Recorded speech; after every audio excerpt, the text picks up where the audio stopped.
Okay, so what is team planning? Team planning occurs when two or more teachers come together and collaborate to prepare instructional plans. So basically, in other words, it's when the several teachers come together to create lesson plans as a team. So there are many disadvantages. Hold up, let me back up. So there are two ways that can happen with team planning. One, teachers who teach the same subject, like English, two English teachers can come together and plan their lessons together. Or there's interdisciplinary planning, which is when teachers from different subjects, like history and math, come together and plan lessons together as a team. Okay, so now there are four advantages to team planning. One advantage is that it complements the talents of each member. So if a team of teachers, say 4 teachers who teach 6th grade, come together, they collaborate on ideas, not just on lesson plans of what they're all teaching for the week or for the month, whatever is required, but also, new ideas of things, how they can boost student morale, how they can improve students' grades, what they need to do in each classroom as a team. So it shouldn't be that one person runs the show and the rest kind of follow in suit. It should be that everybody has a voice, everyone has an opinion, everybody has different talents and ideas that they can bring forth to the table, and everybody should have a say in what goes on. I have abilities and talents that others don't, and I can use that to help them in their classrooms as well. Okay. 2, it helps see interdisciplinary nature of content taught. So, like I said, let's say I taught 6th grade English a couple years back, and I had a buddy who taught history.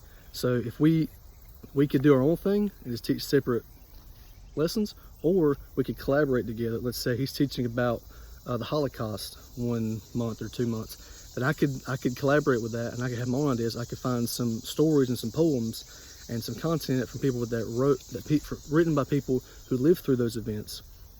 So it would really drive home the message to students that this is a real event, happened to real people, and this is their experience, what they wrote about, how they lived through it.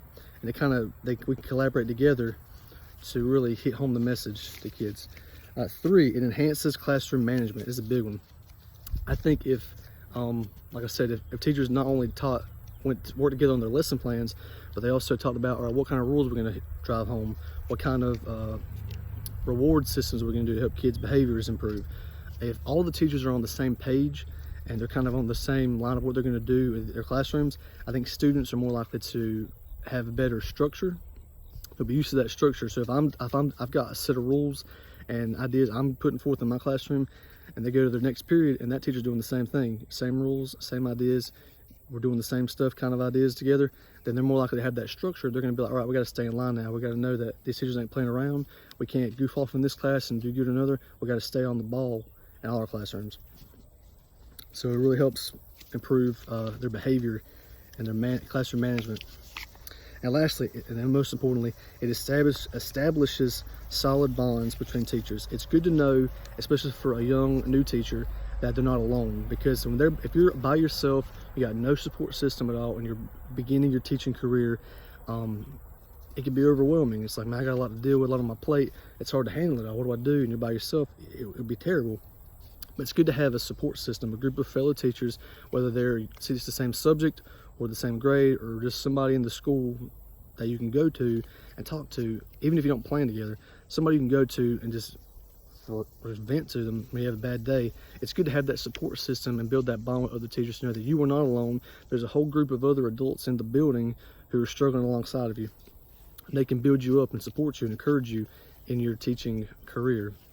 So disadvantages to team planning, I'd say the only real disadvantage I could think of would be that you could find yourself constantly comparing yourself to these other teachers, especially if you're young with a bunch of more experienced teachers. You can find yourself thinking, man, I gotta be just like them. I gotta do what they're doing, and what they do may not work for you, and you can find yourself constantly failing because you're not doing what's best for you. You're doing what works for other people. That could be one main disadvantage I can think of. So team planning, it's very important. It's good for teachers to come together and collaborate, whether they're planning lessons together or they're coming up with ways to improve students' classroom management, whatever it may be. It's good for teachers to come together, to work together as a team. We teach this idea that students should be able to work along with their peers. I believe that teachers should be doing the same with their peers.